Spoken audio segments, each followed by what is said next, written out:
Imagine stepping onto your terrace on a warm summer's day. The sun is shining brightly overhead. You see a lovely, vibrant green vine weaving its way upwards.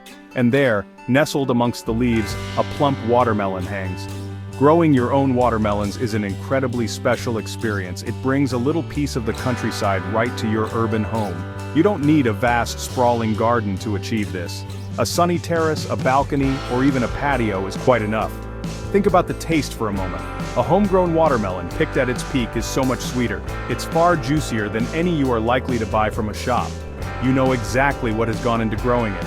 There are no nasty chemicals involved, just good, honest care and attention. This is the real, unadulterated joy of gardening. Let's get our hands a little dirty and grow something truly wonderful.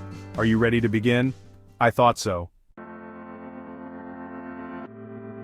Not all watermelons you see are created equal. This is especially true when your growing space is at a premium. Some traditional varieties of watermelon grow absolutely enormous. Their vines spread far and wide across the ground. These types are, quite frankly, not ideal for a terrace garden. We need to be a bit clever about our choices. We need to select compact types of watermelons. These are often referred to by names such as bush varieties or icebox varieties. They are perfectly suited for smaller spaces and container growing, making them our best friends here. You should look for specific names like Sugar Baby when you're choosing. This is a classic and very popular choice for good reason. It produces smaller, perfectly round melons, and they are incredibly sweet, a real treat. Another excellent one to consider is Crimson Sweet Bush, or perhaps you might find Mini Love or Little Darling. These varieties have been specifically bred with container growing in mind. Experimenting with a different variety each year can be a lot of fun. Now that you have your chosen seeds, the next question is, what will you plant them in? Watermelons, even the smaller varieties, have quite vigorous and extensive root systems. They need a decent amount of space to grow properly and thrive. So, selecting a suitably sized container is absolutely essential for success. A pot that holds at least 20 to 25 liters of compost is a good starting point. Even larger than this is better if you have the available space and can manage it. The material of the pot itself matters a fair bit too. Terracotta pots, while aesthetically pleasing, have a tendency to dry out quite quickly, especially in full sun. Plastic pots, on the other hand, are much better at retaining moisture for longer periods. Fabric grow bags are also a really great option to consider. They allow for excellent drainage and good air circulation around the roots. Whatever type of container you ultimately choose, make absolutely certain that it has plenty of drainage holes at the bottom. Watermelons thoroughly dislike having constantly wet feet. Good drainage is absolutely crucial for their overall health. Watermelons are quite hungry plants throughout their growing cycle. They need rich, fertile soil to perform at their best. It's finally time to get planting. This is always such an exciting and hopeful moment in the gardening calendar. You have a couple of options here. You can choose to sow your watermelon seeds directly into their final large pots. Or alternatively, you can start them off indoors a few weeks earlier. Starting them indoors can give them a valuable head start on the season. This is especially beneficial if your local spring weather tends to be a bit cool or unpredictable. Watermelons absolutely love warmth. They need it consistently to germinate properly and to grow strongly. If you're sowing your seeds directly into their final pots outdoors, wait until the soil has warmed up sufficiently. A soil temperature of at least 18 degrees Celsius or 65 degrees Fahrenheit is generally considered ideal for good germination.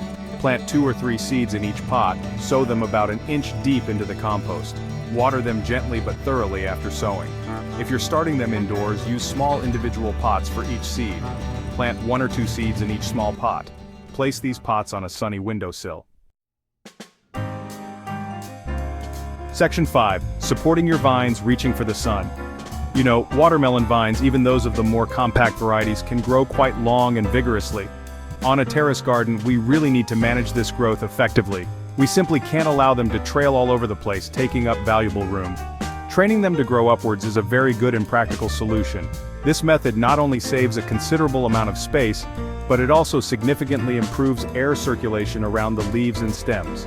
This, in turn, helps to prevent common fungal diseases from taking hold. So, providing a suitable support system is very important for healthy plants and a good crop. Now, what kind of support should you use? A sturdy trellis is often the ideal choice. You can purchase ready-made trellises from garden centers, or, if you're feeling a bit creative, you can easily make your own. Bamboo canes can be used to construct a simple yet effective frame. Strong netting can also work very well as a support structure. It's important to fix the trellis securely to the pot itself, or you can position it firmly against a sunny wall or railing. Section 6. Caring for your growing watermelons. Water, food, and sunshine. Watermelons are notably thirsty plants, there is no doubt about that. Their need for water increases significantly, especially when they are actively growing and fruiting. Consistent and adequate watering is absolutely key to their success. The soil in their pots should be kept consistently moist, but as we have discussed, it should not be waterlogged, remember that. Check the soil moisture levels daily, particularly during warm weather. The easiest way is to stick your finger into the soil about an inch deep. If it feels dry at that depth, then it is definitely time to water your plants. Water deeply at the base of each plant, aiming for the roots. Avoid wetting the leaves if possible. The morning is generally considered the best time of day to water your watermelons. Watering in the morning gives the plant all day to absorb the moisture effectively. It also allows any accidental splashes of water on the leaves to dry off quickly in the sun. This significantly reduces the risk of fungal problems developing. Pay close attention to your plants. They are very good at telling you what they need. Section 7. Pollination and fruiting, the birds and the bees, and you.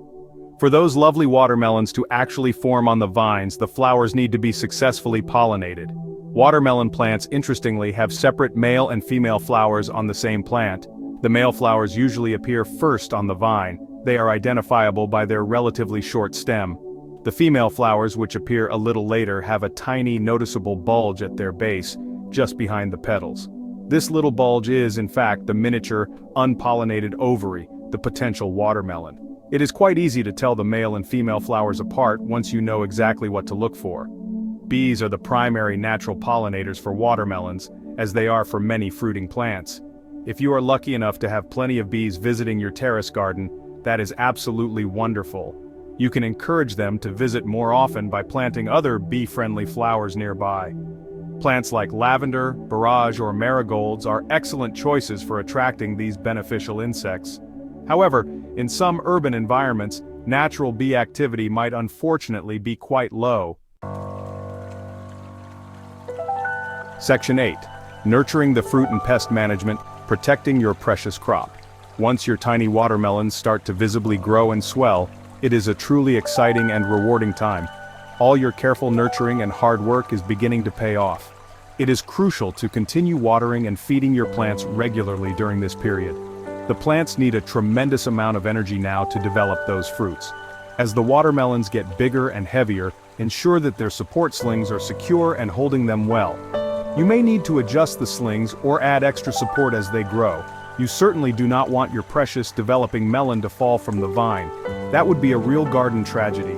Keep a vigilant eye out for any unwelcome pests that might decide to visit your plants.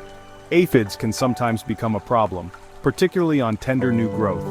They tend to cluster on the undersides of leaves and on young stems. A strong jet of water from a hose or spray bottle can often dislodge them effectively.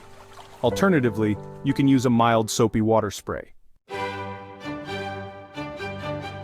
Section 9. Harvesting your sweet reward and final thoughts, the taste of success. At last, the moment you have been patiently waiting for has arrived.